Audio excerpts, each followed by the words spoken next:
So friends, welcome to the webinar. और आज जो हमारा टॉपिक है वो है तर्क या कुतर्क कैसे पहचानें, कैसे बचें। बेसिकली ये जो हमारा टॉपिक है, हम लोग डिस्कस करेंगे लॉजिकल फैलेसीज के बारे में। तो इसका मैं सबसे पहले थोड़ा सा आपको एक इंट्रोडक्शन टाइप से देता हूं कि ये मेरा जो क्रिटिकल थिंकिंग का है, ये कहाँ से स्टार्ट हुआ, हमने क्यों क्रिटिकल थिंकिंग को मैं फोकस कर रहा हूं। ये चीज सबसे पहले जानना जरूरी है। देखिए दोस्तों, हम लोग फ्रेंड्स, हम लोग आसपास देखते हैं कि बहुत सारे लोग जो हैं ऐसी बहुत सारी चीजें करते हैं जिसका कोई लॉजिक नहीं होता है और हमें लगता है कि वो बेवकूफ़ी है या गलत है। अब जैसे कि आपने देखा होगा कि मुझे याद है मध्य प्रदेश के अंदर जो है, जब बरसात नहीं होती है तो लोग मेढक मेढकी की शादी कर देते हैं। आपने जरूर पढ़ा होगा इसके बारे में। आपने पढ़ा नहीं पढ़ा, इसके बारे में जानते हैं आप? मेढक मेढकी की शादी कर देते हैं और ये सोचते हैं कि उससे बरसात होगी। उसी तरीके से आप देखिए कि बहुत सारे ऐसे लोग होते हैं जो कि ऐसे बाबाओं के पास में जाते हैं। इतने सारे बाबा हैं, आपको पता है कि एक बाबा के करीब साल भर पहले वहां पे भगदड़ मच गई और उसके अंदर करीब करीब सैकड़ों लोग मारे गए। आपको पता होगा कि वहां पे इतनी ज्यादा भीड़ होती है कि वहां पे भगदड़ मच गई, क्योंकि उनके पैर का जो धूल है उसको छूने के लिए, उसको पाने के लिए लोगों की भीड़ भागी और उसमें सैकड़ों लोगों की डेथ हो गई। इसी तरीके से आप देखते हैं कि लोग जो है, बहुत सारे लोग होते हैं, शादी ब्याह करेंगे, सबसे पहले कुंडली मिलाएंगे, उसके बाद में साहब मुहूर्त डिसाइड करेंगे। कुंडली नहीं मिल रही है तो चाहे लड़की जितना अच्छी हो, लड़का कितना अच्छा हो, वो शादी नहीं करेंगे। ऐसे करके आप देखेंगे कि मतलब ऐसी बहुत सारी चीजें हैं, इतने सारे लोगों के सुपरस्टिशन है कि फला डे को आप जा रहे हैं बाहर तो साहब आप जो है सैटरडे है तो आप इस डायरेक्शन में नहीं जाएंगे, संडे है तो इस डायरेक्शन में नहीं जाएंगे।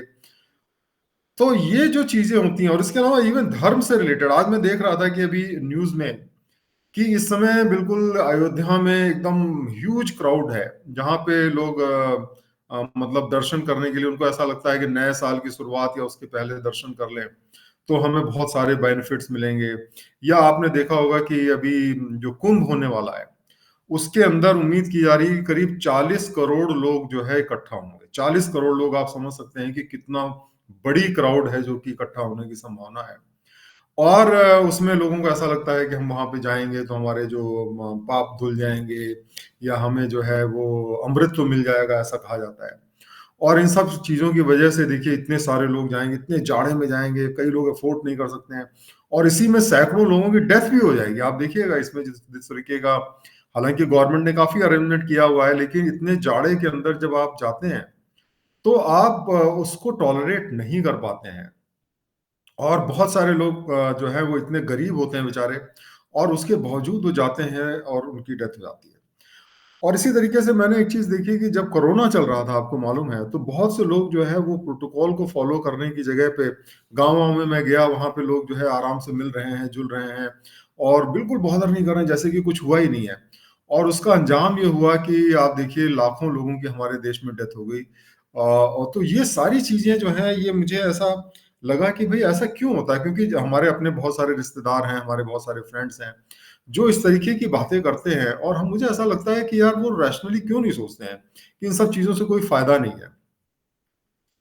तो फ्रेंड्स, ये बेसिकली जो टॉपिक है ये वहां से आता है। तो आपको ऐसा लगता है कि ये टॉपिक हमारी सोसाइटी के लिए बहुत यूजफुल होगा?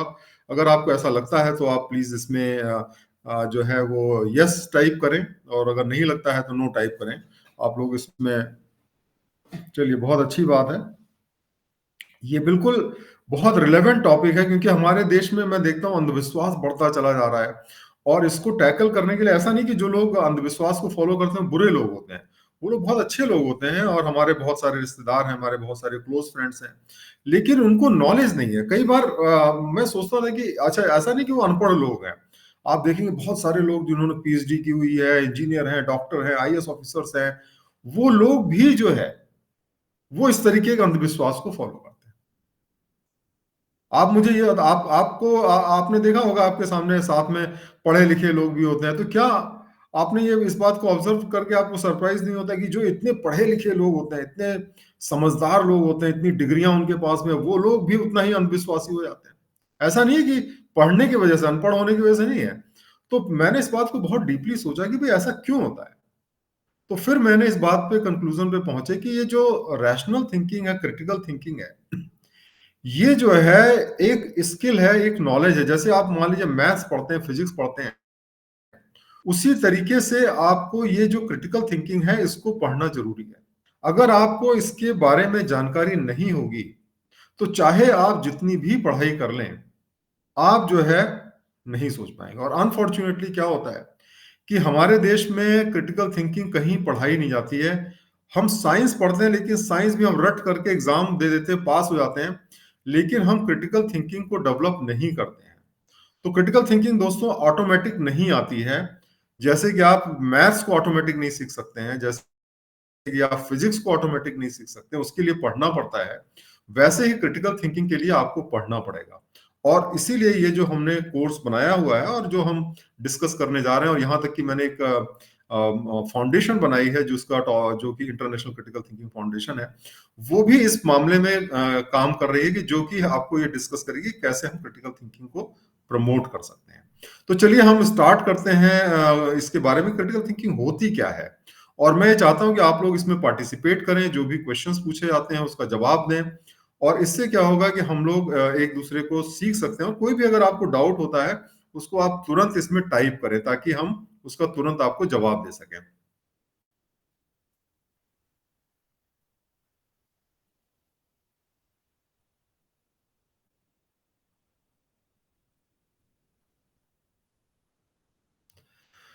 तो दोस्तों क्रिटिक चलिए, बहुत अच्छी बात है Dharmendra, I am so happy. और आप लोग सब लोग इसको पार्टिसिपेट करें, अपने व्यू को दें, और हम इसको बढ़ते हैं। सबसे पहले हम बात करते हैं क्रिटिकल थिंकिंग। देखिए होती क्या है। क्रिटिकल थिंकिंग को अगर हम बहुत सिंपल टर्म्स में बोले तो क्रिटिकल थिंकिंग जो है, it is basically an systematic evaluation and analysis of information. कि कोई भी जब हमारे पास में इंफॉर्मेशन आती है तो उसको हम सिस्टमेटिक तरीके से इवेल्युएट करें, मतलब उसको, उसमें क्या प्लसेस हैं क्या माइनसेस हैं उस बात को हम जानें, और उसके बाद में उसको एनालाइज करें। एनालाइज करने का मतलब होता है कि उसको हम प्रॉस एंड कॉन्स को स्टडी करें कि उसमें पॉजिटिव क्या है, नेगेटिव क्या है, और उसके बाद में फिर हम कोई भी जजमेंट करें या कोई भी डिसीजन करें, उसके बाद में करें, उसके पहले ना करें। बहुत ही सिंपल तरीके से, मतलब किसी भी चीज को आंख बंद करके हम विश्वास ना करें, हम उसको प्रॉपरली स्टडी करने के बाद में ही, उसके प्रॉस एंड कॉन्स को समझने के बाद में ही हम अपने निर्णय पे पहुंचे। ये होती है बेसिकली क्रिटिकल थिंकिंग। लेकिन क्या होता है क्रिटिकल थिंकिंग आखिरकार लोग क्यों नहीं करते हैं? ऐसा नहीं कि कोई जानबूझ के कोई गलत डिसीजन पड़ता है। देखिए एक मेरा बहुत स्ट्रांग कॉन्विक्शन है, और आप लोग अगर उस बात से एग्री करते हैं तो प्लीज इसमें आप यस बोलिएगा, और अगर नहीं एग्री करते हैं तो नो बोलिएगा, ठीक है। मेरा बहुत स्ट्रांग कॉन्विक्शन ये है कि कोई भी आदमी जानबूझ करके झूठ पे विश्वास नहीं कर सकता। जैसे अगर मान लीजिए आपको पता है कि ये सच है और ये झूठ है, तो आप हमेशा जो सच होता है उस पर विश्वास करते हैं। अगर आपको मालूम है कि ये झूठ है तो आप उस पर कतई विश्वास नहीं कर सकते। अगर आप इस बात से एग्री करते हैं तो यस टाइप करिएगा, नहीं तो नो टाइप करिएगा। अगर आप इस बात से एग्री करते हैं तो यस, नहीं तो नो।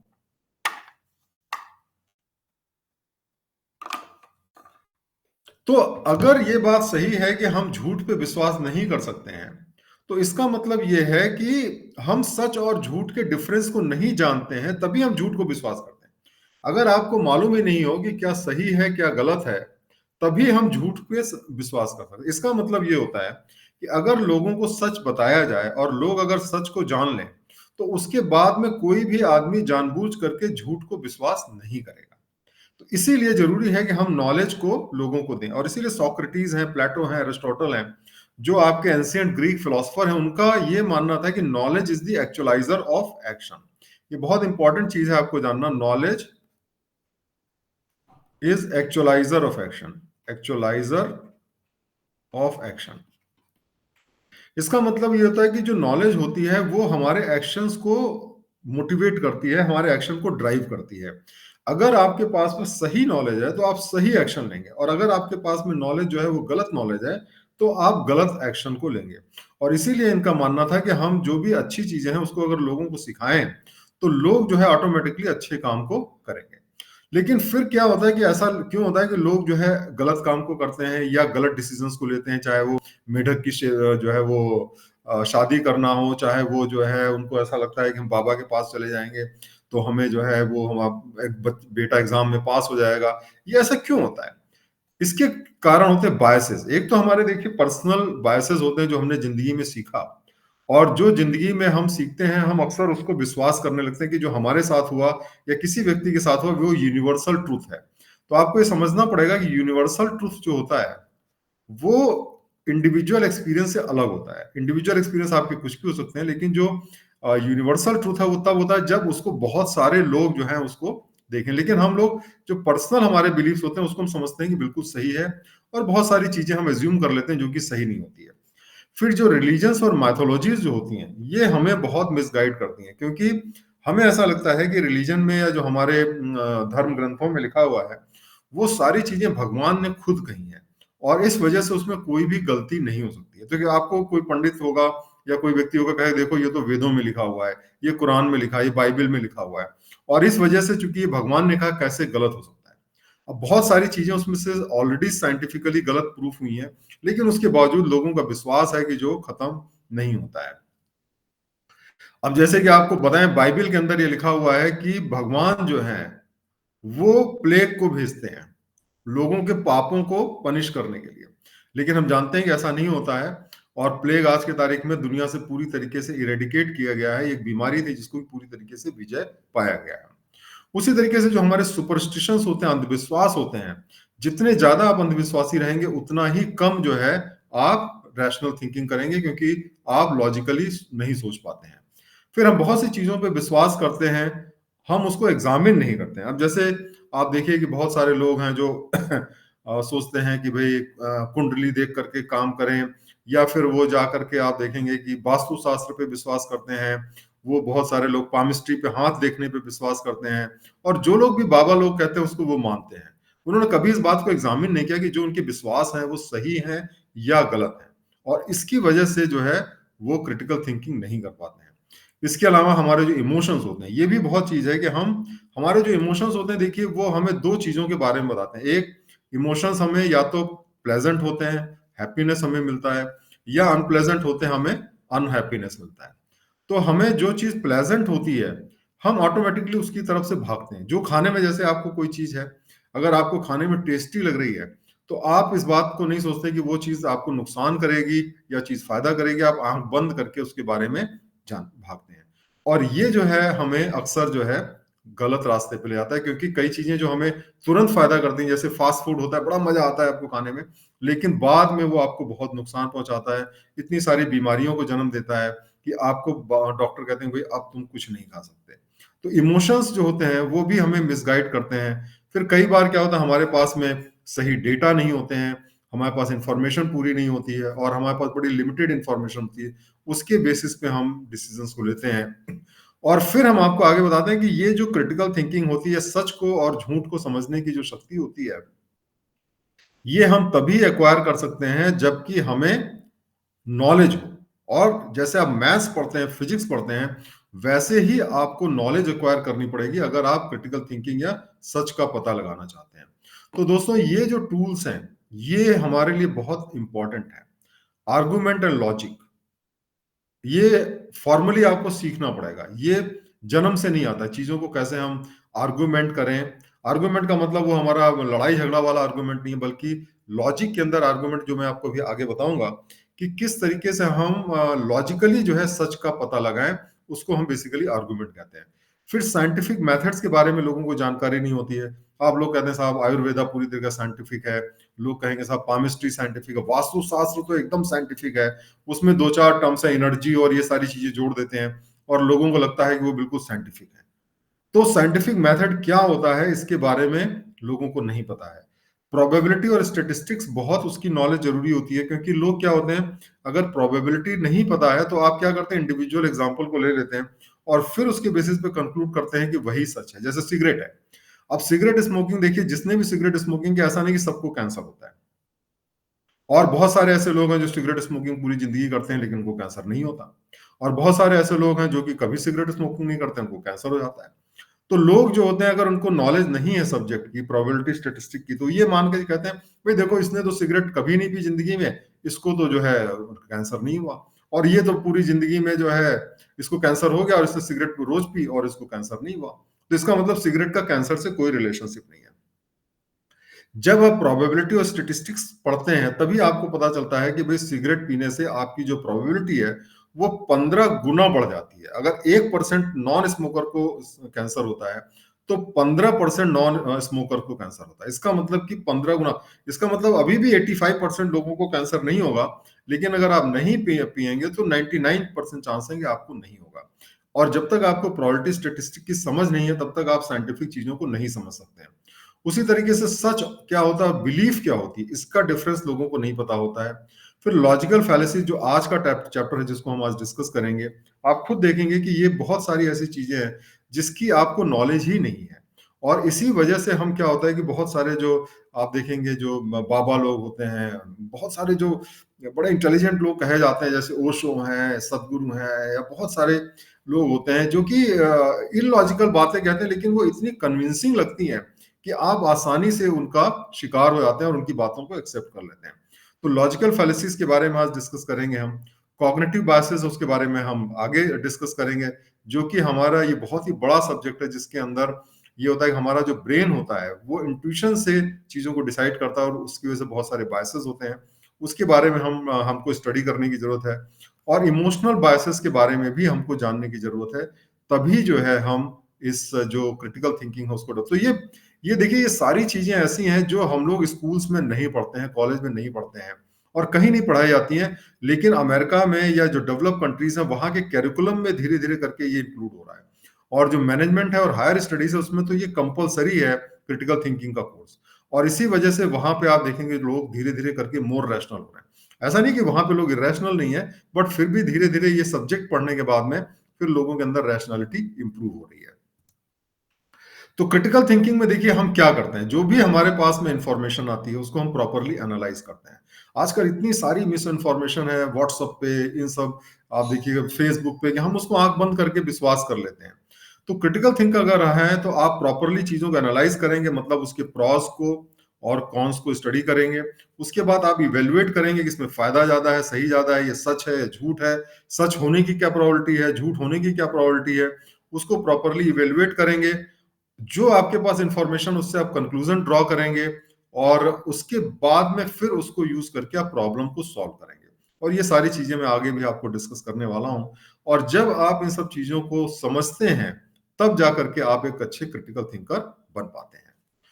तो दोस्तों इस तरीके से हम अब शुरू करेंगे लॉजिकल फैलेसी के बारे में। और अगर आपके कोई क्वेश्चन है तो प्लीज आप पूछिए उसको, फिर हम आगे इसको कंटिन्यू करेंगे। तो सबसे पहले आप मुझे ये बताएं कि ये जो हमने डिस्कस किया अभी तक, इसमें आपको कोई डाउट है? Do you have any doubts और कोई आपके क्लैरिफिकेशंस हैं? आप इस बात से एग्री करते हैं कि क्रिटिकल थिंकिंग के बारे में हमारे देश में जो है वो या आपने कभी क्रिटिकल थिंकिंग का, कितने लोगों ने क्रिटिकल थिंकिंग का नाम सुना था ये बताइए। अगर आपने इसका नाम सुना था तो यस, और अगर नाम नहीं सुना था तो नो बताइए। अगर आपने क्रिटिकल थिंकिंग का नाम सुना था तो यस, नहीं तो नो। प्लीज आप इसमें पार्टिसिपेट करें तभी आपको मजा आएगा।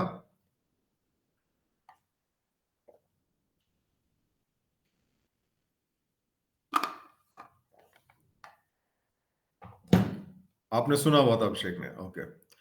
तो अच्छा, क्रिटिकल थिंकिंग का नाम अगर आपने सुना हुआ था अभिषेक, तो क्या आपने उसके बारे में कुछ स्टडी की थी, कोई बुक पढ़ी थी, या आपको स्कूल में, कॉलेज में, कहीं पे भी क्रिटिकल थिंकिंग के बारे में कभी पढ़ाया गया था? कोई भी ऐसा व्यक्ति है जिसने कभी क्रिटिकल थिंकिंग के बारे में कुछ पढ़ा हो, कोई किताब पढ़ी हो, पढ़ा है आपने? बताइए। हमने भी जो है क्रिटिकल थिंकिंग के बारे में कुछ साल पहले ही पढ़ा, 2-3 साल पहले ही हमने एक कोर्स किया था यूडेमी पे जिसमें हमने क्रिटिकल थिंकिंग के बारे में पहली बार हमें पता चला। उसके पहले हमें भी नहीं पता था क्रिटिकल थिंकिंग क्या होती है। हाँ, लेकिन देखिए आज मैं आपको जो फॉर्मल आपको बताने जा रहा हूँ लॉजिकल फैलेसीज के बारे में और आर्गुमेंट के बारे में, ये आप खुद बहुत इंटरेस्टिंग पाएंगे और देखेंगे कि वाकई में कैसे लोग जो है वो इसको जो होती है इसको मिसयूज करते हैं। हाँ, जावेद, ओके, जावेद अख्तर और सदगुरु की डिबेट थी। लेकिन इसके टूल्स के बारे में देखिए हमें जानना बहुत जरूरी है, क्योंकि मैं ये चाहता हूं कि मैं जो कह रहा हूं उसको आप एक्सेप्ट मत करिए। आप आपको मैं टूल्स दे रहा हूं, आपको मैं मेथड बता रहा हूं, और उस मेथड को अप्लाई करिए और फिर अपने मन से डिसाइड करिए कि क्या चीज सही है और क्या चीज गलत है। ठीक है? तो चलिए हम स्टार्ट करते हैं ये लॉजिकल फैलेसीज के बारे में, जो एक बहुत इंपॉर्टेंट टूल है क्रिटिकल थिंकिंग का।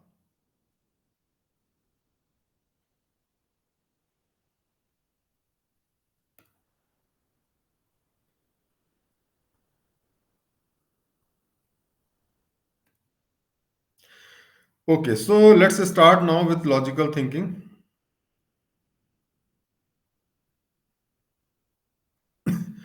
तो लॉजिकल फैलेसी देखिए क्या होती है। लॉजिकल फैलेसी बड़ी इंटरेस्टिंग चीज होती है। लॉजिकल फैलेसी, हर जो इलॉजिकल चीज होती है वो लॉजिकल फैलेसी नहीं होती है। Logical fallacy is an error in reasoning that occurs when invalid arguments or irrelevant points are introduced without any evidence or to support them. जब हम कोई भी एविडेंस के बिना, हम बिना किसी बात के जो है हम कोई ऐसा आर्गुमेंट करते हैं, ऐसा एक लॉजिक प्रेजेंट करते हैं जो कि एक्चुअली गलत होता है, लेकिन वो सुनने में सही लगता है। देखिए बहुत सारे लॉजिकल आर्गुमेंट है, मैं आगे भी आपको डिस्कस करूंगा, जो कि आप एक मिनट में बता देते हैं यार ये आर्गुमेंट गलत है। तो ऐसी चीजें लॉजिकल फैलेसी नहीं होती हैं। लॉजिकल फैलेसी देखिए वो होती हैं जो कि at least some people get convinced. ये चीज हमें समझना है कि कोई भी मिस आर्गुमेंट, हर मिस आर्गुमेंट लॉजिकल फैलेसी नहीं। लॉजिकल फैलेसी वो आर्गुमेंट होते हैं जो कि कम से कम कुछ लोगों को ये कन्विंस कर देते हैं कि साहब ये सही आर्गुमेंट है, तभी वो लॉजिकल फैलेसी कही जाएगी। अब देखिए जैसे मैं आपको ये एक क्वेश्चन बोलता हूं, ये देखिए आर्गुमेंट है, सोक्रेटिस इज ह्यूमन। ये इसको हम प्रेमिसेस कहते हैं। प्रेमिसेस वो स्टेटमेंट्स होते हैं जो कि जिसकी बेसिस पे हम कंक्लूजन को ड्रॉ करते हैं, इसको हम कंक्लूजन कहते हैं आर्गुमेंट में।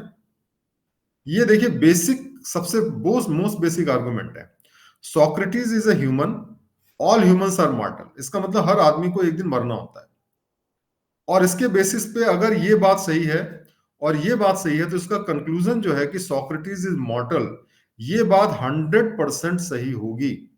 क्या आपको ये बात सही लगती है? Do you think this argument is correct? या कोई आप ऐसी सिचुएशन ढूंढ सकते हैं जबकि ये आर्गुमेंट सही नहीं हो? ऐसा हो सकता है कि 0.01% भी चांसेस हैं कि ये आर्गुमेंट गलत हो? ऐसा हो सकता है? Is it possible? यस, बताइए। नहीं हो सकता है। ठीक है, अब हम देखिए एक और आर्गुमेंट आपको लेके आते हैं। पहले आर्गुमेंट की बात करते हैं, अब आपको बताना है कि आर्गुमेंट सही है कि गलत। All men are mortal, Socrates is mortal. हर आदमी एक दिन मरता है, सोक्रेटिस भी एक दिन मर गए, सोक्रेटिस भी मॉर्टल थे। इसका मतलब ये हुआ कि सोक्रेटिस इज अ मैन। ये आर्गुमेंट बताइए यस सही है तो यस, और अगर गलत है तो नो। प्लीज आप लोग पार्टिसिपेट करें तभी मजा आएगा। आपके हिसाब से ये गलत है। ये गलत क्यों है कि हर वो चीज जो मॉर्टल है वो इंसान हो जरूरी नहीं है। सोक्रेटिस किसी कुत्ते का भी नाम हो सकता है, डॉग का नाम हो सकता है कि नहीं है? तो ये आर्गुमेंट सही नहीं है। अब देखिए दूसरा आर्गुमेंट हम लेते हैं, all students go to school, John does not go to school, therefore John is not a student. लेकिन ये कई लोगों को कन्विंस कर सकता है। उसी तरह ये बताइए second argument, all students go to school, John does not go to school, therefore John is not a student. क्या ये आर्गुमेंट सही है या गलत है? यस या नो, बताइए। बताइए। नो, क्यों? क्यों नहीं है? क्यों ये आर्गुमेंट सही नहीं है आपके हिसाब से? बताइए। आप देखिए अभिषेक मिश्रा कह रहे हैं सही है। देखा आपने, देखा कुछ लोग इससे कन्विंस हो जाते हैं। ये आर्गुमेंट सही क्यों नहीं है? क्योंकि आपको स्टूडेंट होने के लिए कोई जरूरी नहीं है साहब आप स्कूल जाइए। आप ऑनलाइन भी तो ज्वाइन कर सकते हैं कोर्स। ऑनलाइन ज्वाइन नहीं कर सकते आप कोर्स? ऑनलाइन कोर्स ज्वाइन कर सकते हैं। तो अगर ये जो आर्गुमेंट होते हैं उसमें आप एक भी एक्सेप्शन ऐसा ढूंढ के लाते हैं कि जो जिसकी वजह से ये आर्गुमेंट गलत है, तो ये आर्गुमेंट सही नहीं है। ठीक है, अब देखिए दूसरा, हम नेक्स्ट आर्गुमेंट पे आते हैं। All rich people are happy, John is happy, therefore John is rich. क्या आपको लगता है ये आर्गुमेंट सही है या गलत है, बताइए।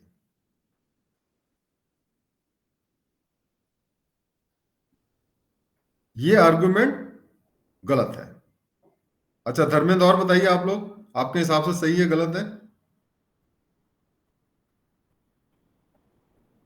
हाँ देखिए, बिल्कुल सही आपने अभिषेक कहा, क्योंकि कोई जरूरी नहीं। और रिच का मतलब देखो, रिच का अपोजिट पुअर ही नहीं होता है, आप मिडिल क्लास भी तो हो सकते हैं। मान लीजिए कि आज की तारीख में कोई आदमी 50,000 रुपया कमा रहा है हर महीने, या 1 लाख रुपया कमा रहा है, तो रिच तो नहीं कहा जाएगा, लेकिन फिर भी वो खुश रह सकता है। तो सिर्फ ये इसने कहा है all rich people are happy, John is happy therefore John is rich, ये सही नहीं है।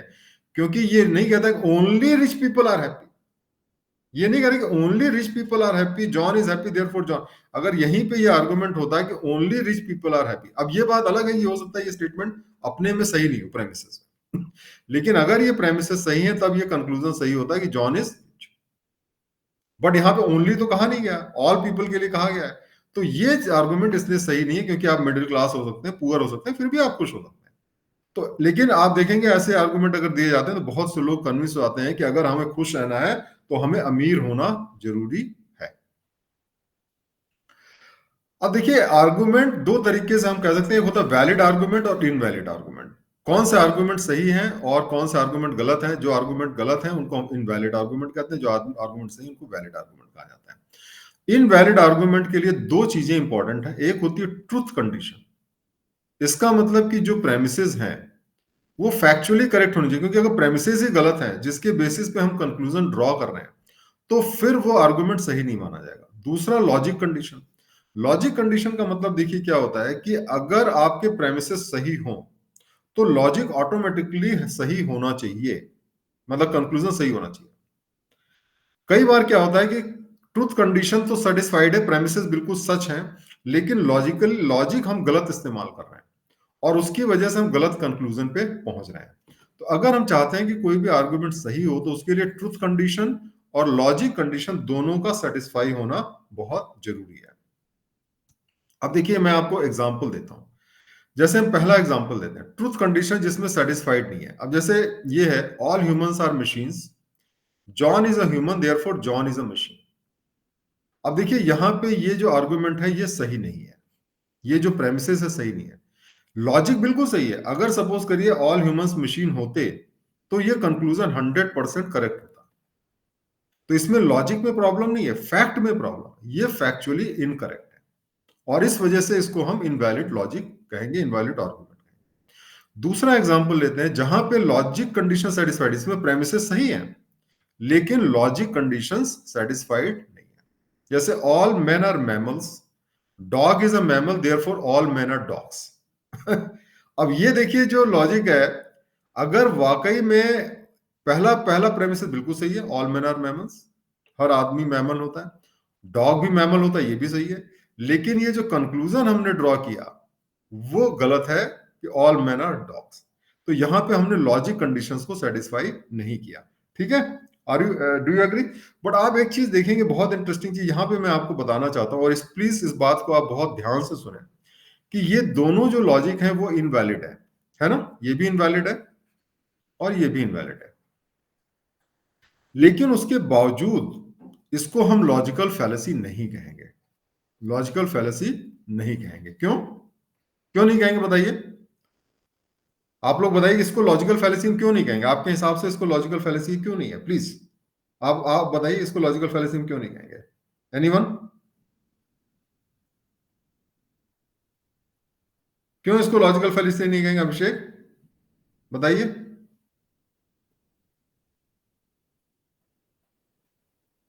क्योंकि ये, इसको देखने से ही लगता है,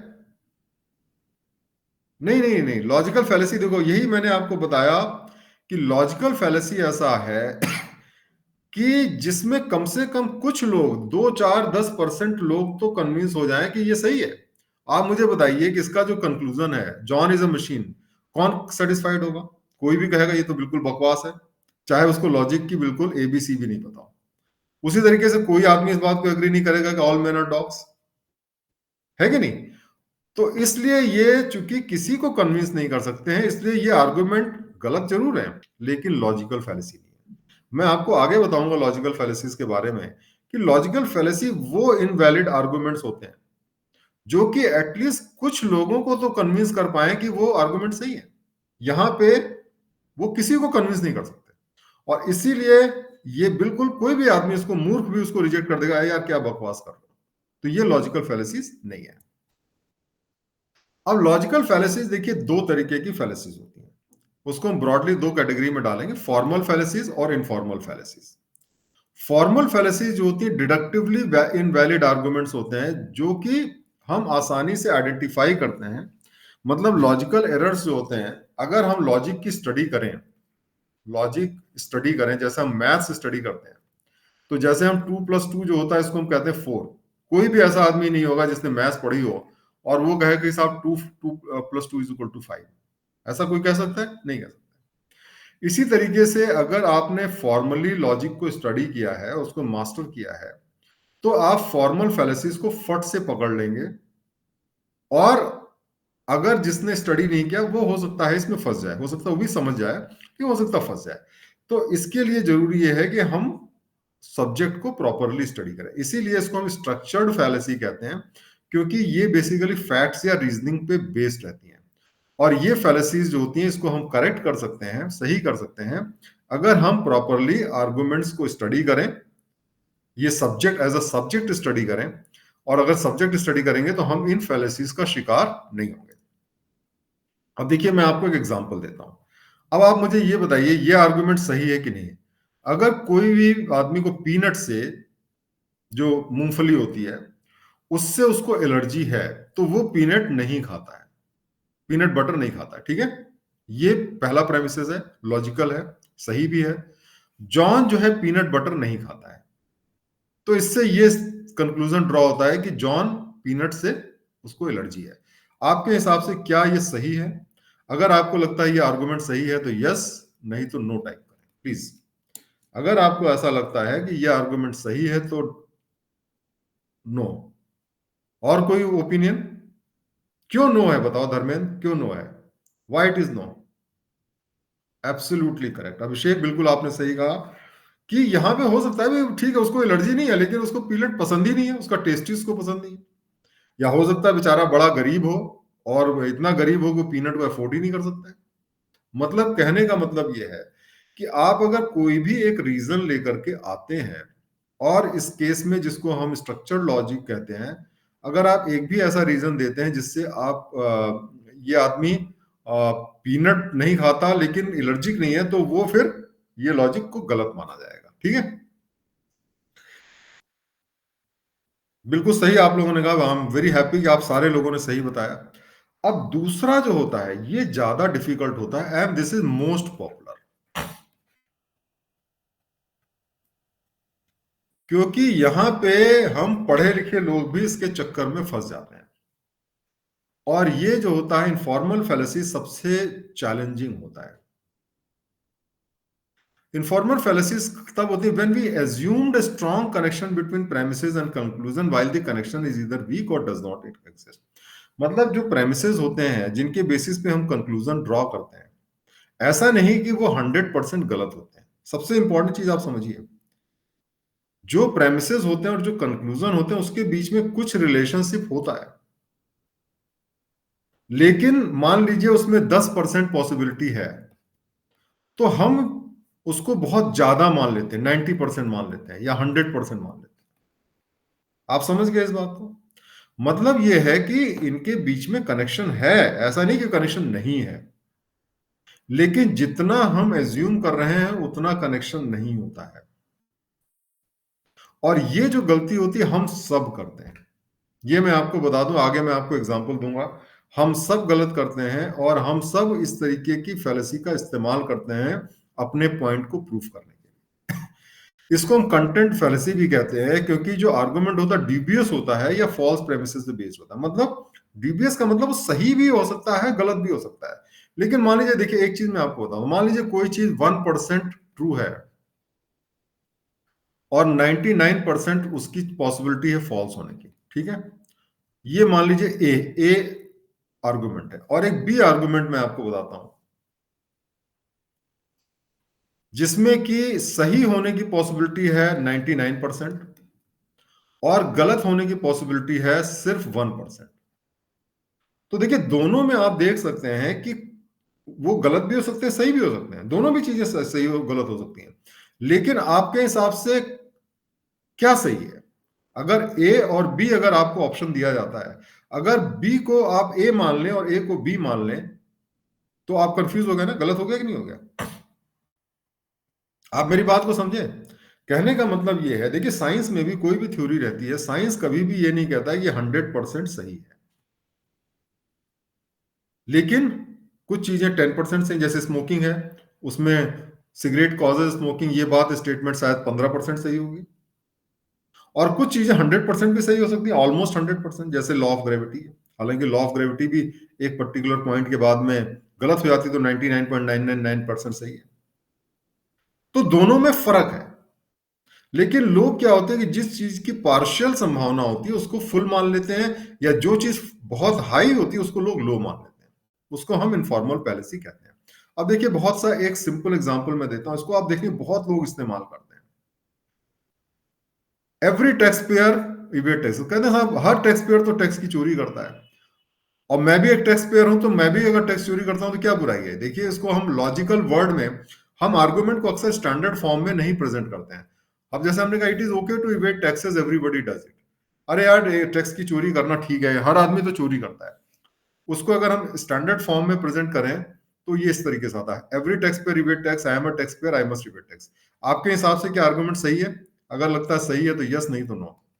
यस प्लीज, अगर आपको लगता है सही है आर्गुमेंट तो यस, नहीं तो नो। और ये भी बताइए कि क्यों, अगर आपको सही लगता है तो क्यों, गलत लगता है तो क्यों? बताइए क्यों सही लगता है, क्यों गलत लगता है, बताइए। देखिए चीजों को लॉजिकली समझना बहुत जरूरी है। बताइए।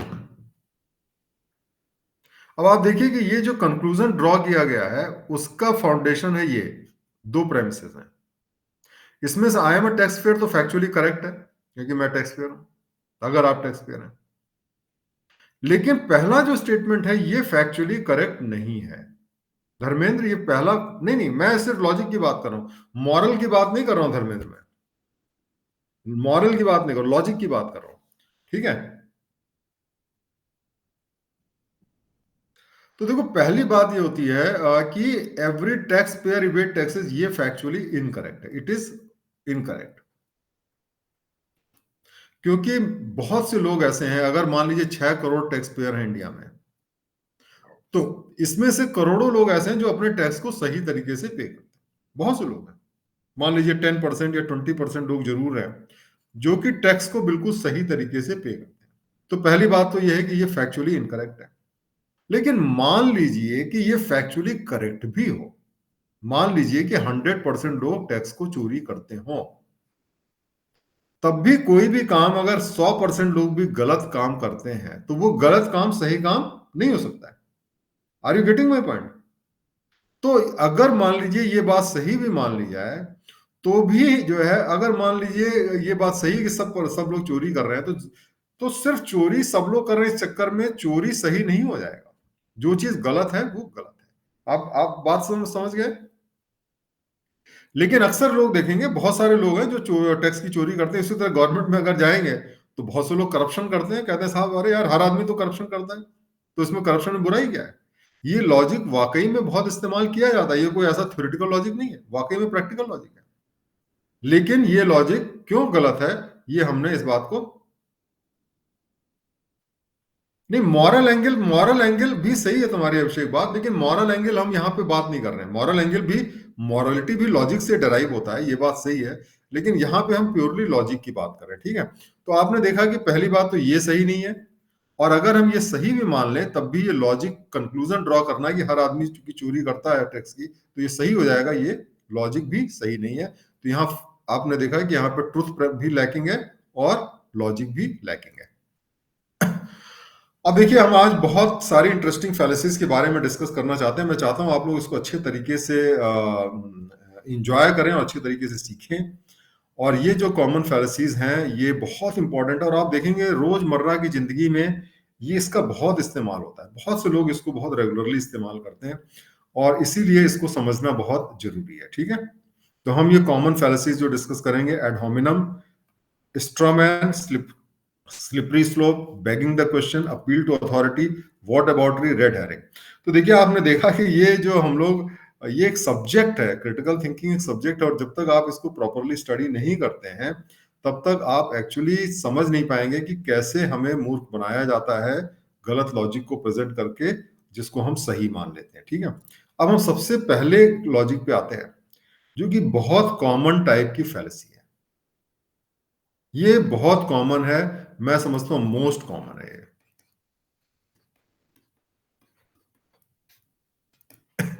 यहां पे क्या होता है कि हम, कोई कोई आदमी कोई आर्गुमेंट कर रहा है, अब हम उस आर्गुमेंट को क्वेश्चन नहीं करते, आर्गुमेंट के बारे में बात भी नहीं करते,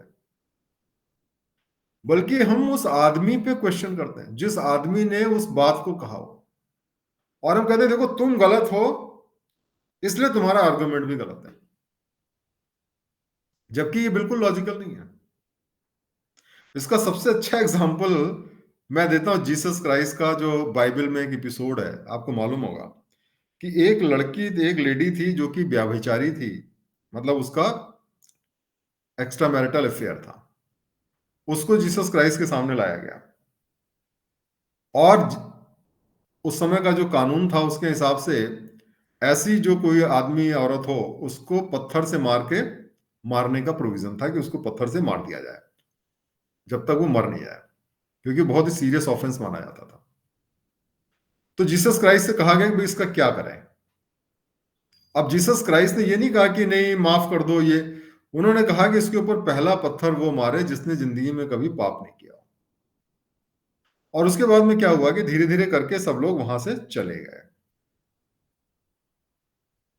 अब ये बहुत अच्छा एग्जाम्पल है एड होमिनम फेलासी का। क्यों? क्योंकि देखिए, लड़की ने जो गलत काम किया, सही काम किया, उसका इस बात से कोई रिलेशनशिप नहीं है कि जो बाकी लोग जो पत्थर मारने वाले हैं उनका करेक्टर क्या है। आपको ये डिसाइड करना है कि भाई आप ये बताइए कि उसको सजा देनी चाहिए कि नहीं देनी चाहिए। मैं ये नहीं कह रहा उसको सजा देनी चाहिए, लेकिन इस बात से कोई रिलेशनशिप नहीं है कि जो पत्थर मारने वाला उसका अपना करेक्टर कैसा है। जैसे कि कोर्ट में अगर आपको मान लीजिए कोई सजा मिलनी है, तो जज के करेक्टर से कोई फर्क नहीं पड़ता है। अगर मान लीजिए कोर्ट में चोरी की सजा 2 साल की जेल है, तो कोई फर्क नहीं पड़ता है कि जज ने खुद जो है वो क्या किया हुआ है। आगे बात समझ में? लेकिन इस लॉजिक को लोग इतना ज्यादा फॉलो करते हैं कि हमें वही चीज लॉजिकल लगने लगती है, और बहुत सारे लोगों को ये बिल्कुल लॉजिकल लगेगी कि साहब जीसस क्राइस्ट ने बिल्कुल सही कहा। उसी तरीके से अगर पॉलिटिक्स में आप देखेंगे कि आपने कोई बात करी, मान लीजिए आपने सपोज करिए कि आपने कहा कि भाई हाँ मंदिर बनना चाहिए, या आपने कहा भी सबको बराबर का ट्रीटमेंट मिलना चाहिए, सेकुलर होना चाहिए, तो फटाक से लोग क्या कहते हैं, उस बात पे डिस्कस नहीं करते हैं कि सेकुलरिज्म सही है या नहीं, मंदिर बनना चाहिए कि नहीं। वो सीधा कहते हैं अरे तुम तो डेमोक्रेट हो, रिपब्लिक हो, भाजपाई हो या कांग्रेसी हो। मतलब वो इस बात पे नहीं आर्ग्यू करेंगे कि आप जो कह रहे हैं वो सही है कि नहीं सही है। इस बात पे आर्ग्यू करेंगे कि आप क्या है, और चूंकि आप गलत हैं इसलिए जो भी आप बात कहते हैं वो बात गलत हो गई। आगे बात समझ? कई बार लोग कहते हैं जैसे स्टालिन बहुत ही बुरा आदमी था और वो धर्म के बिल्कुल खिलाफ था, इसलिए वो कंक्लूड करते हैं कि जो भी आदमी एथीस्ट होता है या जो आदमी धर्म के अगेंस्ट होता है वो बुरा होता है। उसी तरह एक एग्जांपल मान लिया जॉन है, वो ये कहता है अभी शराब पीना बुरी बात है, लेकिन फिर एक दिन देखते हैं लोग कि वो खुद शराब पीता है, पता चला लोगों को साहब ये तो खुद शराब पीता है, और उसकी वजह से कहते हैं कि साहब उसका जो आर्गुमेंट कि शराब पीना सेहत के लिए हानिकारक है वो गलत है। अब ये भी ये एडहोर्मिनम फेलासी का बहुत अच्छा एग्जाम्पल है। क्यों? क्योंकि शराब अच्छी है या बुरी है ये इस बात पे डिपेंड नहीं करती है कि जॉन क्या कहता है या जॉन शराब पीता है कि नहीं पीता है। उसको आपको ऑब्जेक्टिवली स्टडी करने की जरूरत है कि अगर शराब पीना गलत है तो गलत है, अगर उसको नुकसान है तो नुकसान है। चाहे जॉन कहे, चाहे रॉन कहे, चाहे एके सिंह कहे, चाहे महात्मा गांधी कहे, उससे फर्क नहीं पड़ता है। लेकिन फिर भी लोग इस बात को मानते हैं कि चूंकि ये शराबी कह रहा है इसलिए ये बात हम एक्सेप्ट नहीं कर सकते। आगे बात समझ में? कोई क्वेश्चन है, पूछिए आप इसमें। तो हमें इस बात को ध्यान रखना है कि जो आर्गुमेंट होता है उसको मेरिट पे हमें डिस्कस करना चाहिए, वो आर्गुमेंट सही है कि नहीं। इस बात से फर्क नहीं पड़ता है कि वो आर्गुमेंट कहा किसने है, लेकिन हम अक्सर किसी आर्गुमेंट को इसलिए डिमोलिश कर देते हैं क्योंकि वो आर्गुमेंट को कहने वाला सही आदमी नहीं है। ठीक है, तो ये एक बहुत इंपॉर्टेंट फैलेसी है। दूसरी जो फैलेसी है इसको हम कहते हैं स्ट्रॉमैन फैलेसी। स्ट्रॉमैन देखिए क्या होता है। स्ट्रॉमैन एक डमी पर्सन होता है जिसको मिलिट्री ट्रेनिंग के लिए, शूटिंग टारगेट के लिए इस्तेमाल किया। जैसे स्ट्रॉमैन, ये आपने देखा, यहाँ पे आपने देखा होगा खेतों में एक ऐसा एक पुतला बना देते हैं और चिड़िया उससे लोग नहीं आती है क्योंकि चिड़िया को लगता है कि ये कोई आदमी खड़ा हुआ और उससे दूर भाग जाती है। उसी तरीके से मिलिट्री जब प्रैक्टिस की जाती है तो वहां पे इस तरीके का एक पुतला बनाया जाता है और वहां पे लोग शूटिंग की प्रैक्टिस करते हैं। क्यों? क्योंकि ये आदमी फाइट बैक नहीं कर सकता। आगे बात समझ में? स्ट्रॉमैन का मतलब होता है क्योंकि ये घास फूस का बना हुआ है, ये फाइट बैक नहीं कर सकता है। इसी तरीके से क्या होता है कि बहुत सारे लोग ऐसे होते हैं, बहुत सारे इश्यूज होते हैं, हम वहां पे आर्गुमेंट पे नहीं जाते, मेन इश्यू पे नहीं जाते हैं, बल्कि हम एक ऐसा सिमिलर आर्गुमेंट लेकर के आते हैं जिसका ओरिजिनल आर्गुमेंट से एक्चुअली कोई कनेक्शन नहीं होता है। और फिर हम क्या करते हैं, हम ये दिखाते हैं कि ये दोनों आर्गुमेंट सिमिलर हैं, और वो जो स्ट्रॉ मैन होता है, ये जो एडिशनल आर्गुमेंट होता है, उसको हम गलत प्रूफ कर देते हैं और उस तरीके से हम ये स्टेब्लिश करते हैं कि जो ओरिजिनल आर्गुमेंट है वो भी गलत है। आगे बात समझ में नहीं समझ आया? चलिए इसका एग्जाम्पल लेते हैं, उसके बाद अगर कोई डाउट होंगे आप पूछिएगा। अब जैसे ये एक एग्जाम्पल लेते हैं, मान लीजिए कोई आदमी ये कहता है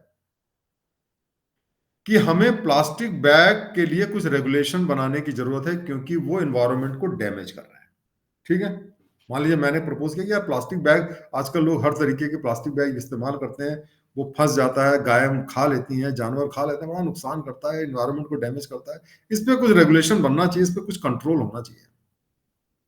अब दूसरा आदमी कहता है साहब कि अरे तुम प्लास्टिक बैग को बैन करने की बात कर रहे हो, अगर प्लास्टिक बैग बैन हो जाएंगे तो लोग कैसे सामान को लेके चलेंगे?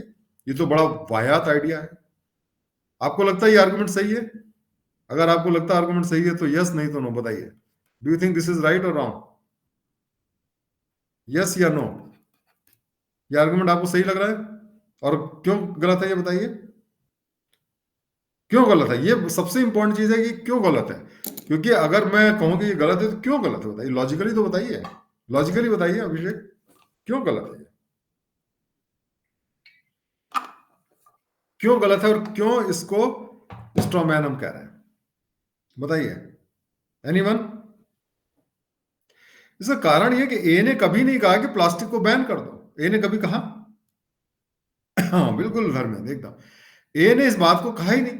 लेकिन लोग जो है उसको देखिए, रेगुलेशन और बैन ये दो अलग अलग चीजें लेकिन सिमिलर चीजें हैं। इसीलिए क्या गया कि बी ने कहा कि तुम बैन करना चाहते हो और उस ग्राउंड पे उसने उसको डिमोलिश कर दिया, इसलिए ये सही नहीं है। उसी तरीके से मान लीजिए किसी ने कहा यार हमें बियर पीना, बियर में तो बड़ी कम शराब होती है, 4% ही बियर होता है ना, पता होगा 4% उसमें अल्कोहल होता है, उस पर हमें रिलैक्स कर देना चाहिए। आप देखिए अमेरिका अमेरिका में या जर्मनी में मैं गया था खास तौर से, वहां पे जैसे आप कोल्ड ड्रिंक लेते हैं वैसे ही बियर होती है। और उसका कारण ये कि भाई बियर जो है उसमें बहुत कम शराब का परसेंटेज होता है, उसको कंट्रोल करने की जरूरत नहीं है। अब उसका आर्गुमेंट क्या है? No, if people get unrestricted access to intoxicant they will seek instant gratification, lose their work ethics.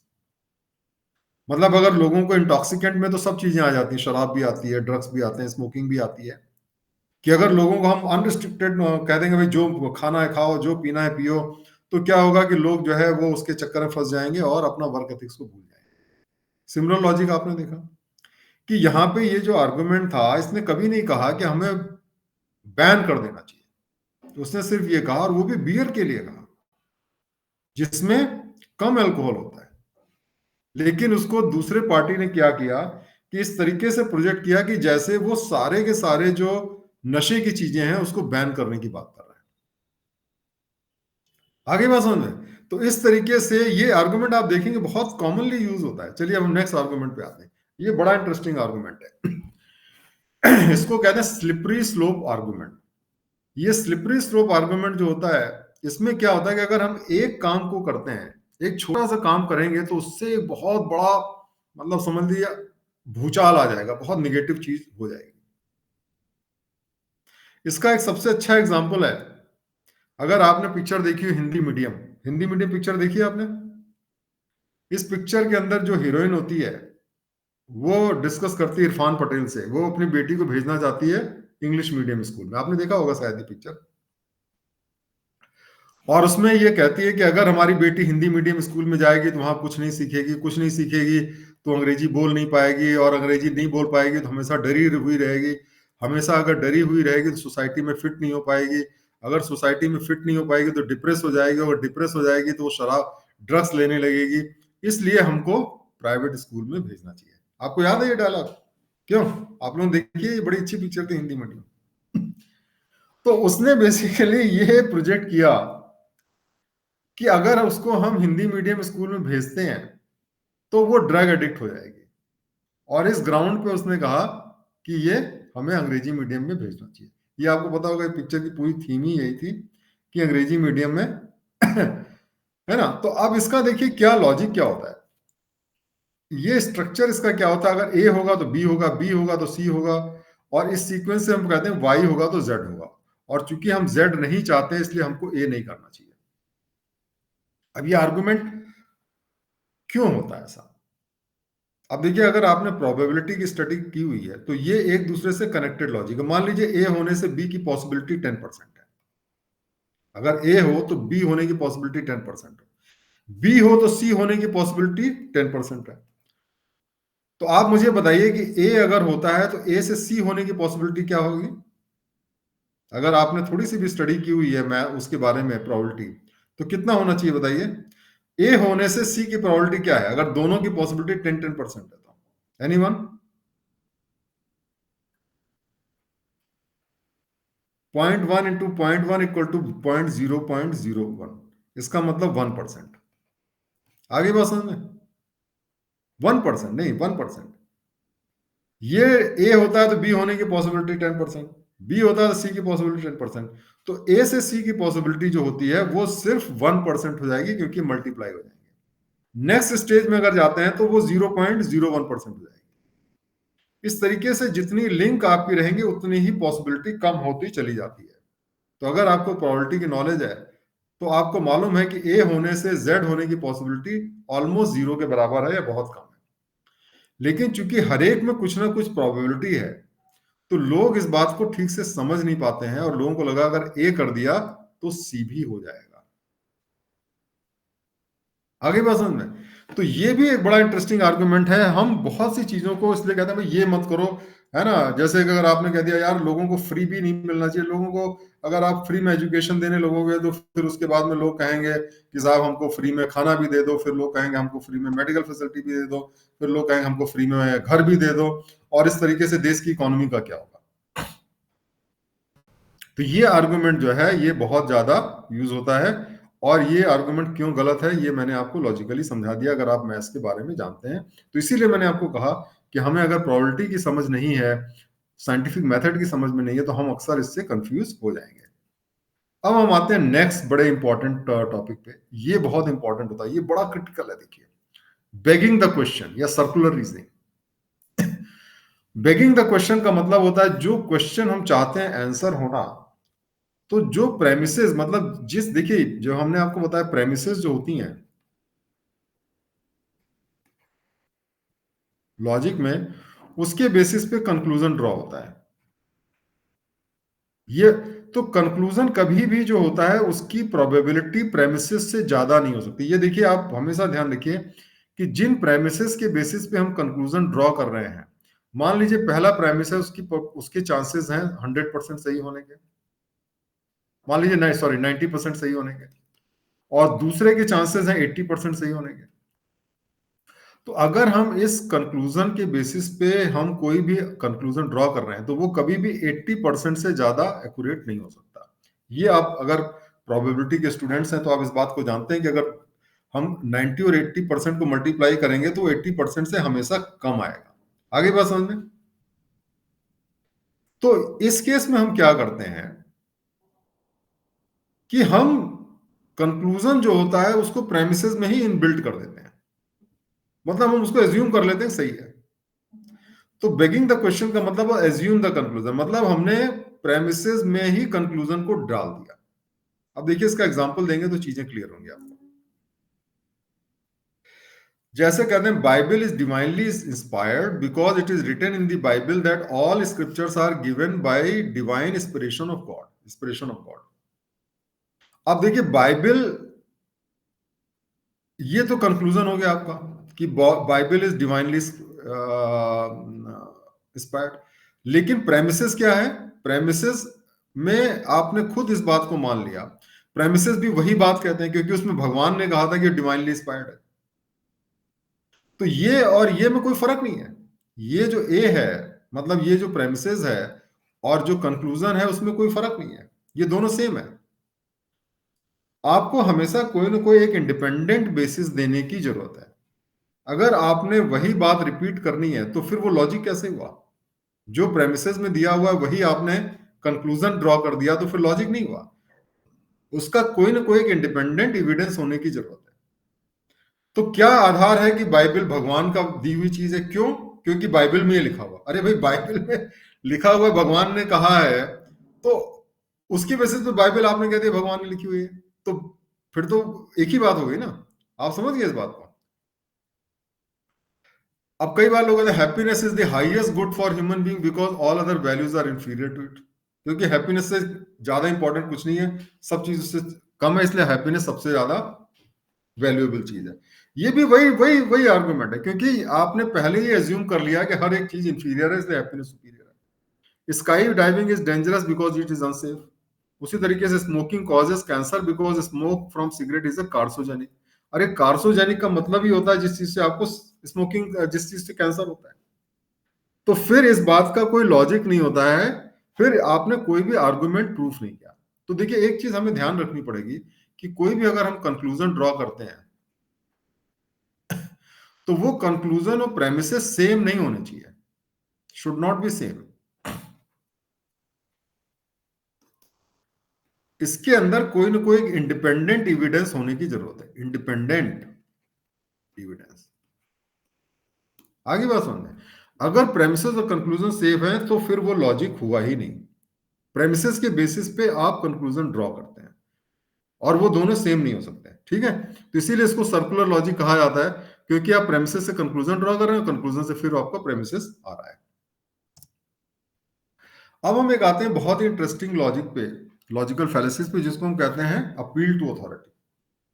कई बार लोगों का क्या होता है कि वो किसी चीज को गलत या सही प्रूफ करने की जगह किसी का नाम लेते हैं। देखो भाई भगवान ने ऐसा कहा है, आइंस्टाइन ने ऐसा कहा है, मोदी जी ने ऐसा कहा है, इस वजह से वो सही है। बिल गेट्स ने ऐसा कहा है, टाटा जी ने ऐसा कहा था, रतन टाटा ने ऐसा कहा था। इसको हम कहते हैं appeal to authority. Appeal to false और अनक्वालिफाइड अथॉरिटी भी कहा जाता है। क्यों? क्योंकि जो एक्सपर्ट होता है, देखिए इस बात को आप ध्यान से समझिए, ऐसा नहीं है कि अगर कोई आदमी, मान लीजिए आइंस्टाइन ने कोई बात फिजिक्स के बारे में कही है तो डेफिनेटली वो बात काफी सही होगी। अगर सचिन तेंदुलकर कोई बात क्रिकेट के बारे में कहते हैं तो बिल्कुल हमें उसको बहुत सीरियसली लेना चाहिए। लेकिन अगर सचिन तेंदुलकर कोई बात मान लीजिए किसी मेडिसिन के बारे में कहते हैं, धर्म के बारे में कहते हैं, पॉलिटिक्स के बारे में कहते हैं, तो हमको उसको सीरियसली नहीं लेना चाहिए, क्योंकि उनको उस फील्ड के अंदर कोई एक्सपर्टाइज नहीं है। आगे बात समझ में। तो यहाँ पे हम क्या करते हैं कि इस आर्गुमेंट, ये जो हमारी फैलेसी, इसके अंदर हम क्या करते हैं कि हम अपने आर्गुमेंट को जस्टिफाई नहीं करते, बल्कि हम एक अथॉरिटी फिगर को एग्जांपल देते हैं, भाई ये बात उसने कही थी, जबकि उस अथॉरिटी फिगर का उस पर्टिकुलर डोमेन में कोई एक्सपर्टाइज नहीं है।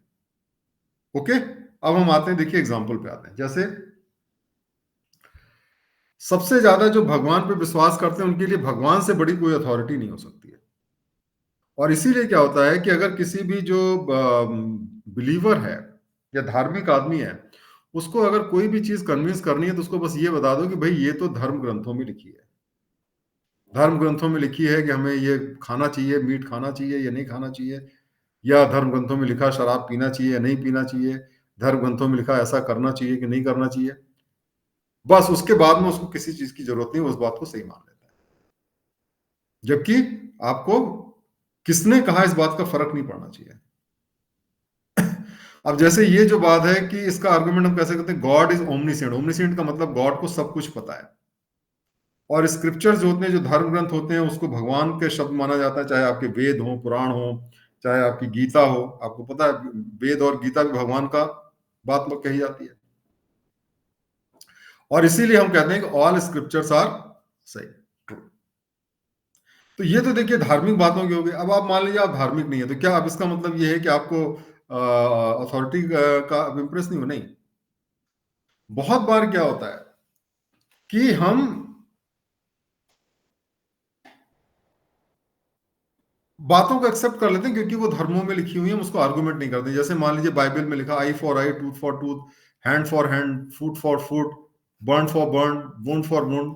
ये जो है टिट फॉर टैट वाली जो पॉलिसी है, ये ओल्ड टेस्टामेंट में है, जिसको हम कई बार हैब्रू बाइबल या ज्यूज की बाइबल कहते हैं।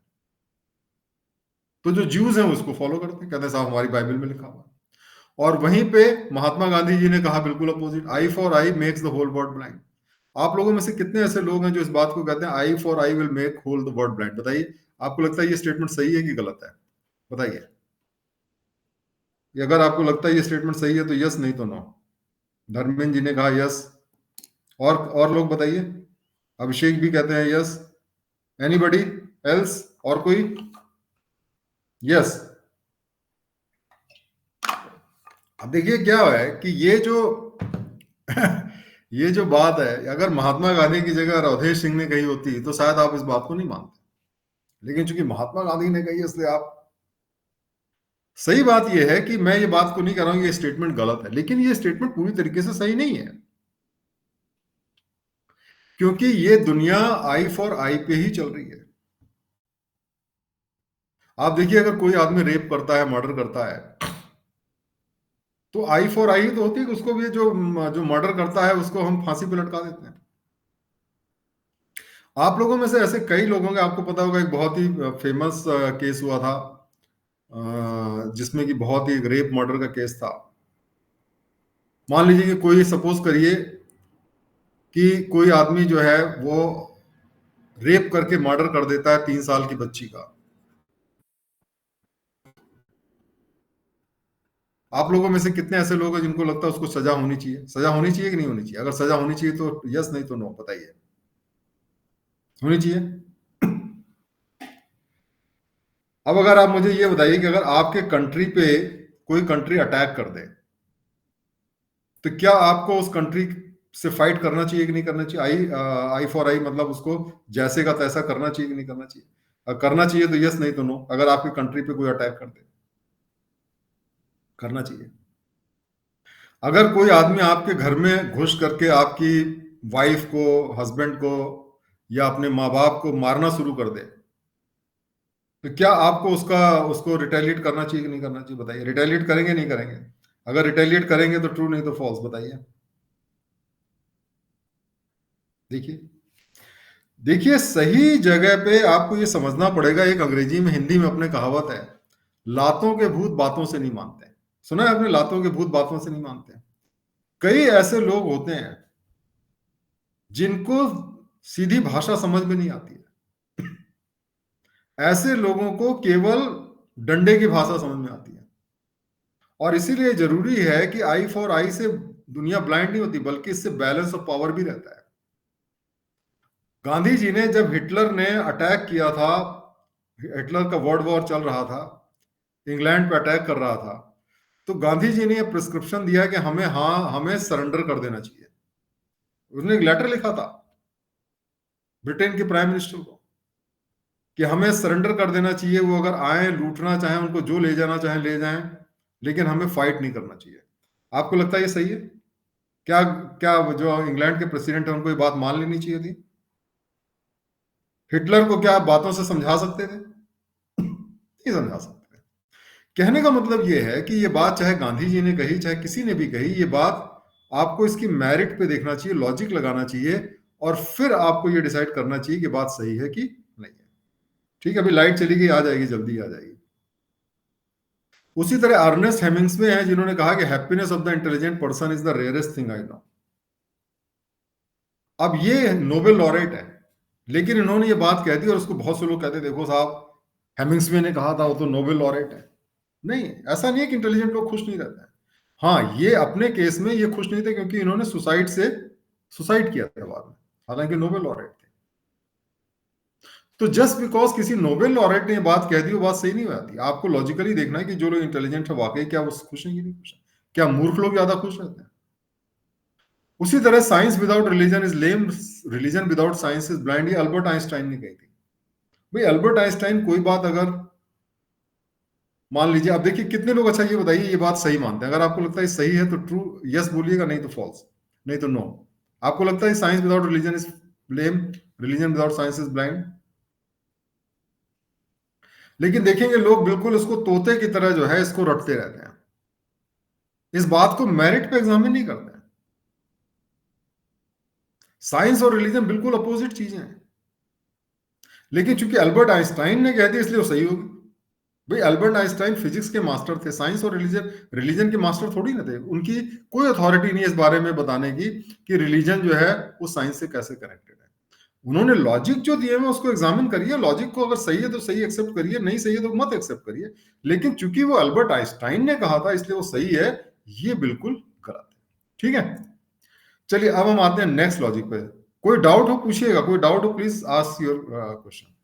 अब हम आते हैं नेक्स्ट बड़े बहुत इंटरेस्टिंग लॉजिकल फैलेसी पे, जिसको हम व्हाट अबाउटरी कहते हैं। व्हाट अबाउटरी का मतलब क्या होता है कि जो है हम जब भी कोई क्वेश्चन हमसे पूछा जाता है, उस क्वेश्चन को आंसर करने की जगह पे हम दूसरे क्वेश्चन को पूछने लगते हैं। मतलब जिसने हमसे सवाल करा हम उसी से सवाल करने लगते हैं। उसने हमारे अंदर कमी निकाली, हमने उसके अंदर कमी निकाल दी, और हम इस तरीके से ये स्टेब्लिश कर देते हैं कि तुम्हें सवाल पूछने का कोई अधिकार नहीं है, और हम वहां से बिल्कुल अलग डायरेक्शन में चले जाते हैं और ऑडियंस को भी हम कंफ्यूज कर देते हैं। एक बहुत ही फेमस कोट है हेनरी ट्रूमैन का कि if you can't convince them confuse them, और ये बहुत कॉमनली यूज होता है पॉलिटिक्स में। अब देखिए एग्जांपल मैं आपको देता हूं। मान लीजिए टीवी पे आप देख रहे हैं कोई डिबेट हो रही है, और डिबेट में इशू जो है क्या है, राइजिंग प्राइसेस का, इंक्रीज क्राइम का, अनएम्प्लॉयमेंट का। साहब आपके समय में इन्फ्लेशन बिल्कुल भाग रहा है, क्राइम बहुत बढ़ गया है, अनएम्प्लॉयमेंट बहुत बढ़ गया है। अब जो रूलिंग पार्टी का आदमी है वो इस बात की बिल्कुल डिस्कशन नहीं करता है कि साहब ये जो क्राइम बढ़ रहा है, अनएम्प्लॉयमेंट बढ़ रहा है, राइजिंग प्राइस है, उस पर वो डिस्कस ही नहीं करता। वो ये कहता है कि साहब तुम्हारी जब सरकार थी तब वहां क्या इन्फ्लेशन था, और तुम्हारे राज्यों में जो गवर्नमेंट चल रही है वहां पे क्राइम का क्या रेट है, और अनएम्प्लॉयमेंट तुम्हारे टाइम में कितना था। आप बात समझ गए कि नहीं समझ गए? इसमें क्या हो रहा है कि वो सवाल का जवाब सवाल से कर रहा है, वो इस बात को डिस्कस नहीं कर रहा है कि वाकई में क्या अनएम्प्लॉयमेंट बढ़ा है या क्राइम बढ़ा है। नहीं, उस बारे में कोई चर्चा ही नहीं हो रही है। और इसलिए क्या हो रहा है कि वो दिमाग को भटका दे रहा है। इसको हम कहते हैं व्हाट अबाउटरी। आप कभी भी टीवी डिबेट को देखें तो उसमें हमेशा ये होता है, अब उसके बारे में, अब जो रूलिंग गवर्नमेंट है उसके फेल्योर के बारे में डिस्कशन होने लगा उसकी जगह पे, कि जो पहले गवर्नमेंट थी उसके बारे में, उसके फेल्योर के बारे में डिस्कशन होने लगा। और इस तरीके से भटका करके उन्होंने इस बात को प्रूफ कर दिया अपने जो उनके कस्टमर है कि पुराने समय में ज्यादा होता था, अब बहुत कम हो गया है, जबकि ऐसा कोई एविडेंस प्रेजेंट नहीं किया गया इसमें। भाई बात समझ में? Any questions, any doubt? Okay, now let's come to the next one. ये भी एक बड़ी इंटरेस्टिंग सी होती है, इसको कहते हैं रेड हेरिंग फैलेसी। इसमें क्या होता है, रेड हेरिंग जो होती है, ये जो मछली होती है, मछली को पहले जमाने में कई जगह पे क्या गरम करते थे और उसको पकाते थे और उसमें एक मसाला डालते थे, तो ये लाल रंग की हो जाती थी मछली। और क्या होता था, कुत्ते पहले फॉक्स को जब फॉलो करते थे, कुत्ते जो होते हैं ना फॉक्स को जब फॉलो करते थे, तो अक्सर क्या होता था कि वो इधर उधर भटक जाते थे। तो यहाँ पे रेड हेरिंग, क्योंकि वो स्मेल से फॉलो करते हैं, तो उसमें क्या होता था कि वहां पे अगर आप रेड हेरिंग डाल देते हैं, मतलब ये मछली का जो चूरन डाल देते हैं, तो उसकी स्मेल इतनी स्ट्रांग होती है कि वो दूसरे डायरेक्शन में कुत्ते चले जाते थे। तो फिर उनको ट्रेन किया जाता था कि वो कैसे इसकी स्मेल को इग्नोर करके वो मछली की स्मेल, वो जो फॉक्स की स्मेल को फॉलो करते हुए सही डायरेक्शन पे पहुंचे। तो रेड हेरिंग फेलिसी जो होती है उसमें क्या होता है कि हम एक मिसलीडिंग आर्गुमेंट प्रेजेंट करते हैं ताकि मेन इशू से हम उसको डाइवर्ट कर दें। आप समझ, जैसे कि मान लीजिए एक डॉग है, कोई डाउट हो तो आप तुरंत पूछिएगा प्लीज। वो मान लीजिए फॉक्स को फॉलो कर रहा है, ये इसका रास्ता है, ये रास्ता है, ये फॉक्स गई हुई है, ये फॉक्स यहाँ पे है, ठीक है। अब इसमें क्या किया कि यहाँ पे कुछ उसने बहुत तेज जो है स्मेल का कोई चीज डाल दिया। तो ये डॉग क्या हुआ कि बजाय इसके कि इस रास्ते पे चले जो कि स्मेल वीक है, वो इस रास्ते पे फॉलो करने लगता है क्योंकि ये स्मेल बड़ी स्ट्रांग होती है। क्योंकि आपने देखा होगा अगर बहुत तेज किसी मसाले की स्मेल आए तो कम स्मेल हमें नहीं समझ में आती है ना। तो वो रास्ता भटक गया, अब इस रास्ते पे जाने की जगह पे इस रास्ते पे चला गया और इस तरीके से वो फॉक्स को पकड़ नहीं पाया। लेकिन अगर उसको ट्रेन किया जाए कि जब भी कोई इस तरीके का मसाला तुम्हारे रास्ते में आए तो उसको इग्नोर कर दो, ये ट्रेनिंग की बात होती है, तब वो क्या होगा कि इससे वो भ्रमित नहीं होगा, वो उसी रास्ते पे चलेगा और ये फॉक्स को पकड़ लेगा। ये लॉजिक समझ में आया? इसको रेड हेरिंग क्यों कहते हैं? समझ में आया? नहीं समझ में आया तो फिर से पूछ लीजिए। तो इस तरीके से रेड हेरिंग फेलिसी क्या होती है, ये हमारे अटेंशन को डाइवर्ट कर देती है ओरिजिनल आर्गुमेंट से और किसी इरेलेवेंट इशू पे पहुंच जाते हैं। जिस वो ऐसा नहीं है कि वो बिल्कुल इरेलेवेंट है, मतलब कहने का मतलब ये है कि एक ऐसी चीज पे हम ले जाते हैं जो कि ओरिजिनल सवाल से कोई वास्ता नहीं है। अब जैसे मान लीजिए कि एक आर्गुमेंट हम आपको देते हैं, लड़की ने कहा अपनी मदर से कि मेरे बॉयफ्रेंड ने ब्रेकअप कर लिया मुझसे and I am feeling so hurt. अब कायदे से जो मदर है उसको समझाना चाहिए कि भाई ब्रेकअप करने से कुछ नहीं होता, जिंदगी में दूसरा बॉयफ्रेंड आ जाएगा, हो सकता है तुमको मुक्ति मिल जाए, बहुत सारी चीजें, वो आदमी बहुत बुरा आदमी था, बहुत सारे लॉजिक दिए जा सकते हैं। लेकिन मदर ऐसा नहीं कर रही है। वो क्या कर रही है, just think of the starving children in Africa. क्या अब देखो, तुम इतनी छोटी सी चीज से इतना परेशान हो, अफ्रीका में देखो वहां पे कितने सारे बच्चे भूखों मर रहे हैं, तुम्हारी प्रॉब्लम तो उसके सामने कुछ नहीं है। और इस तरीके से कह के मदर जो है वो मेन आर्गुमेंट के बारे में बात ही नहीं कर रही है, वो दूसरी तरफ ले गई। क्योंकि देखो अफ्रीका में बच्चे मर रहे हैं, तुम उसके बारे में नहीं सोचती, अपने बारे में सोचती हो। उसी तरीके से बेटे ने कहा कि पापा से कहा कि पापा मुझे $200 जो है मिलते हैं केवल, और बड़ी मुश्किल है कि सैलरी में मैं अपना खर्चा चला सकूं। अब फादर इस बात को नहीं कहते हैं कि साहब $200 वाकई में कम होता है, तुम इसमें इस तरीके से मैनेज करो, ये कम करो खर्चा, चलो मैं $100 तुमको दे दूंगा, या मान लो तुम इसमें कैसे मैनेज कर सकते हो। वो ये कहता है अरे तुम तो बड़े लकी हो, जब मैं तुम्हारी उम्र का था तो मुझे तो $85 मिलते थे। और इस तरीके से आपने देखा कि इसने कोई भी उस इशू को डिस्कस नहीं किया।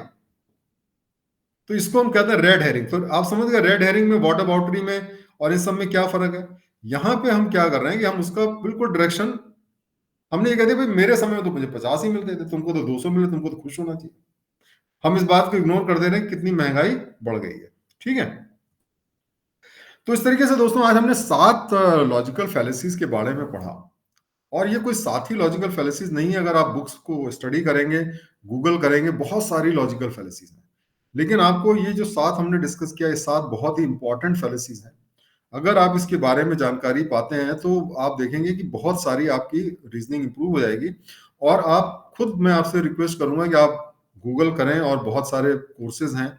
और अगर आप कोर्सेज पे ना जाना चाहे, वेबसाइट्स पे, मेरी अपनी वेबसाइट पे जाइए, जो कि आपको मैं बताऊं, हमारी जो वेबसाइट है www.icriticalthinking.com, internationalcriticalthinking.com जो है, वहां पे आप जाइए। हमने बहुत सारा उसमें लाइब्रेरी में सारे फ्री रिसोर्सेज हैं, उसमें हमने बहुत सारी इसके बारे में डिस्कशन किया हुआ, लॉजिकल फैलेसीज, कॉग्निटिव बायसेस, सारे टॉपिक पे डिस्कस किया। लाइब्रेरी रिसोर्सेज में जाइएगा आप, वहां पे लाइब्रेरी में, और उसमें आपको सब चीज फ्री में अवेलेबल है। और हर एक एक्सरसाइज के बाद में उसमें एमसीक्यूज भी हैं, और एमसीक्यूज में आप टेस्ट कर सकते हैं कि आपको चैप्टर समझ में आया कि नहीं आया। तो आप जरूर उसको विजिट करें, और इस तरीके से आप बहुत सारी और फैलेसीज के बारे में जान सकते हैं और अपनी क्रिटिकल थिंकिंग को इंप्रूव कर सकते हैं।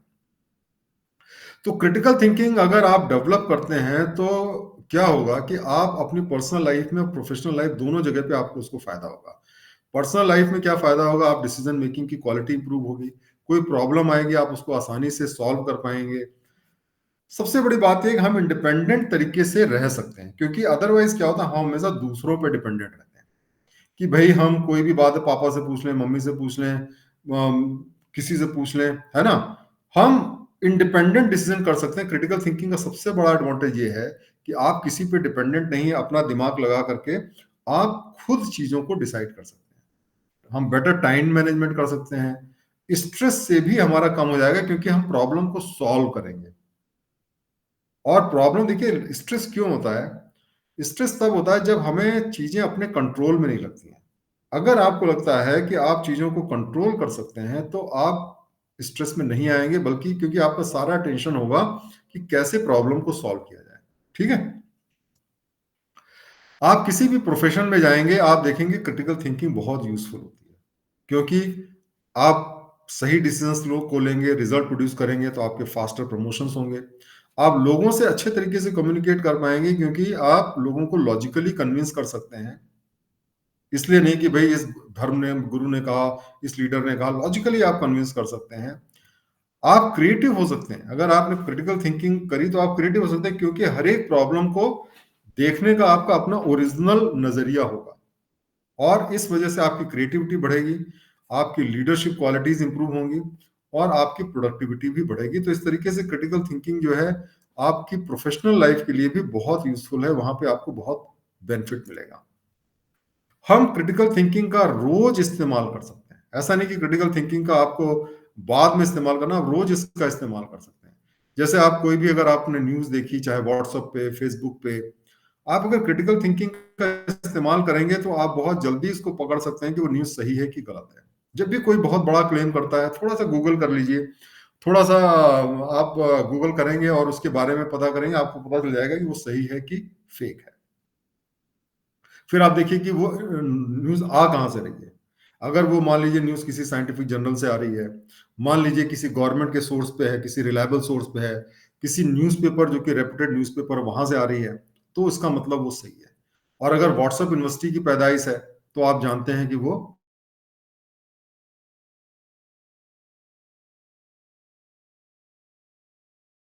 सब एक्सेप्ट नहीं कर सकते हैं, क्रॉस वेरीफाई कर सकते हैं, रैशनल डिसीजन ले सकते हैं। अगर आप क्रिटिकल थिंकिंग डेवलप करेंगे, तो सुपरस्टिशन जो आप बहुत सारे अंधविश्वास हैं, उससे मुक्ति पा सकते हैं। और लोग जो आपको बेवकूफ बनाते हैं, चाहे वो नेता हो, चाहे वो धर्म गुरु हो, चाहे वो बिजनेसमैन हो, वो आपको बेवकूफ नहीं बना पाएंगे, क्योंकि आप सच्चाई को जान पाएंगे। और फिर आपको बेवकूफ नहीं बना सकता, आप विक्टिम नहीं फील करेंगे। आप कहीं पे भी रहेंगे, अच्छी तरीके से प्रॉब्लम को सॉल्व कर सकते हैं। जब आप बीमार होंगे, तो आपको पता रहेगा कि क्या दवा लेनी है, क्या नहीं लेनी है। और इस तरीके से आपकी लाइफ में बहुत ही क्वालिटेटिव इंप्रूवमेंट होगा, और आप बेटर लाइफ को लीड कर पाएंगे। तो दोस्तों, इस तरीके से हमने आज क्रिटिकल थिंकिंग में लॉजिकल फैलेसीज के बारे में जाना, और हमने ये जाना कि लॉजिकल फैलेसीज जो हैं वो किस तरीके से हमें भ्रमित करती हैं, गलत रास्ते पे ले जाती हैं, और किस तरीके से हम इससे बच सकते हैं। आप हमारी वेबसाइट icriticalthinking.org को फॉलो करें, और यहाँ पे आपको बहुत सारा मटेरियल, और सारा मटेरियल हमने फ्री में दिया है, क्योंकि ये एनजीओ है, ये हमारी जो ट्रस्ट हमने बनाई है, इसका मतलब प्रॉफिट कमाना है नहीं, इसमें 1 रुपए भी हमको तनख्वाह नहीं मिलती, 1 रुपए का प्रॉफिट नहीं होता। इसका कारण सिर्फ ये है कि हम चाहते हैं कि ये बात ज्यादा से ज्यादा लोगों तक पहुंचे, और ज्यादा से ज्यादा लोग जो है वो अपने क्रिटिकल थिंकिंग को डेवलप करके बेटर लाइफ को लीड कर सकें। ठीक है फ्रेंड्स, तो आप लोग कोई भी क्वेश्चन हो तो प्लीज पूछें, कि कोई भी, अब हमने आज का सेशन कंप्लीट है, और अगर लॉजिकल फैलेसीज के बारे में कुछ क्वेश्चन, तो आपको आज का सेशन कैसा लगा? अगर अच्छा लगा तो तो गुड, और अगर नहीं अच्छा लगा या कोई इंप्रूवमेंट की जरूरत है, तो आप बताएं हमें। अगर आपको ये सेशन यूजफुल लगा, तो please type yes. How do you find this session? आपको कुछ आज नया सीखने को मिला? कुछ आपने नया सीखा आज? आपको कुछ चीजें जो आपको मालूम नहीं थी? ठीक है। तो इस तरीके से आज आपने देखा कि देखिए, जो चीजें मैंने आज आपको बताई, जो चीजें आपने सीखी, आप खुद समझ सकते हैं कि ये चीजें हमें नेचुरल तरीके से नहीं आती हैं। और ये एक दुर्भाग्य की बात है कि हम लोग जो है वो ये चीजें स्कूल्स में, कॉलेजेस में, यूनिवर्सिटीज में नहीं पढ़ाई जाती हैं। इसी वजह से आपने देखा होगा कि जो लोग बहुत ज्यादा हायर एजुकेशन भी एक्वायर कर लेते हैं, वो लोग भी अक्सर गलत डिसीजंस को लेते हैं, सही को गलत और गलत को सही मान लेते हैं। और इसीलिए हमारी सोसाइटी के अंदर इतना अंधविश्वास फैल रहा है।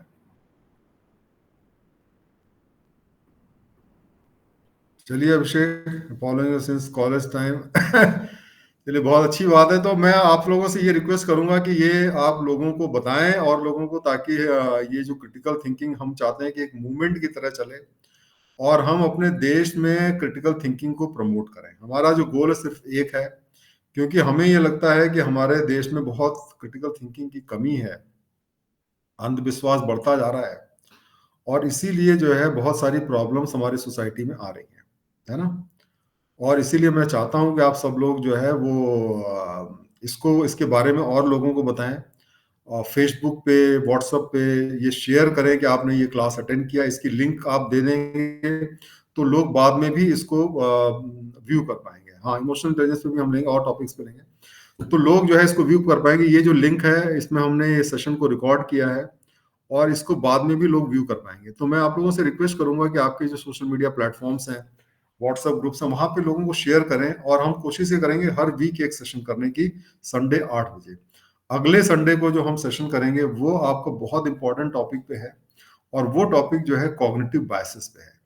कॉग्निटिव बायसेस जो है वो आप जब पढ़ेंगे तो आप, मैंने भी कुछ सालों पहले इसके बारे में पढ़ना शुरू किया, और कॉग्निटिव बायसेस जो है वो आपका इतना इंपॉर्टेंट टॉपिक है कि हमें पता भी नहीं चलता है कि हम कितने सारे डिसीजंस गलत लेते हैं, क्योंकि हमें लगता है वो सही डिसीजंस हैं। वहां पे लॉजिक की बात नहीं आती, वहां पे आपके माइंड का स्ट्रक्चर की बात आती है।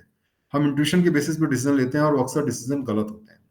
तो वो बहुत इंपॉर्टेंट टॉपिक है। अगले संडे को हम उसको लेंगे 8 बजे, और मेरी कोशिश ही रहेगी कि हर संडे को हम 8 बजे एक सेशन लें, और उसमें आप सब लोग ज्वाइन करें। तो प्लीज आप जो उसका लिंक है, मैं आपको 1 मिनट में शेयर कर देता हूँ, आप उसको अभी ज्वाइन कर सकते हैं। 1 सेकंड में आपको लिंक शेयर करता हूँ।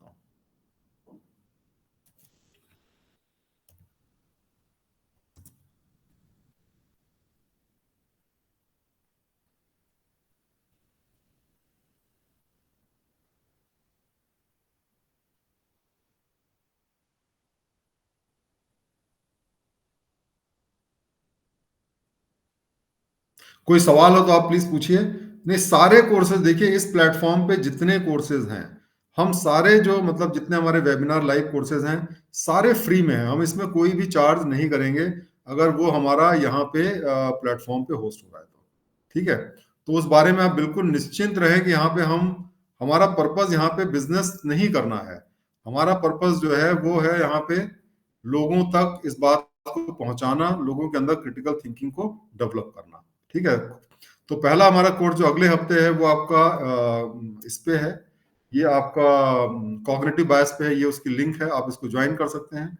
और उसके अगले हफ्ते जो हमारा कोर्स है वो भी बहुत इंपॉर्टेंट टॉपिक पे है, वो है ट्रूथ एंड बिलीफ पे है।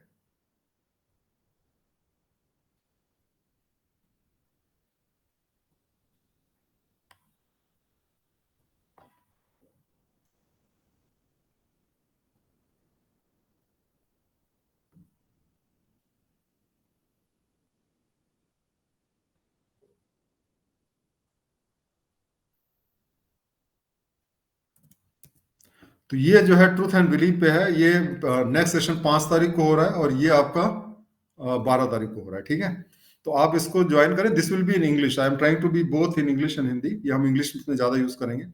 तो आप इसको ज्वाइन करें, लोगों को भी पहुंचाएं, इस बात को लोगों को समझाएं, लोगों तक शेयर करें। I will be very happy. तो ये जो मैसेज है इसको आप सेव कर सकते हैं, और इसको लोगों तक पहुंचाएं इसको। ठीक है, so friends, thank you very much. Now we are coming to the end of the webinar. आप लोगों से इंटरेक्ट करके बहुत मजा आया, और मैं चाहता हूँ ज्यादा से ज्यादा लोग जुड़ें इसके साथ में। यही हमारा पर्पस है, और इसके साथ में हमें कोई, इसमें कोई पर्सनल बेनिफिट इसमें नहीं है। और मुझे उम्मीद है कि आप लोगों को सेशन पसंद आया होगा, आप लोग आगे भी ज्वाइन करेंगे। Thank you very much. Wish you all the very best. Thank you, bye.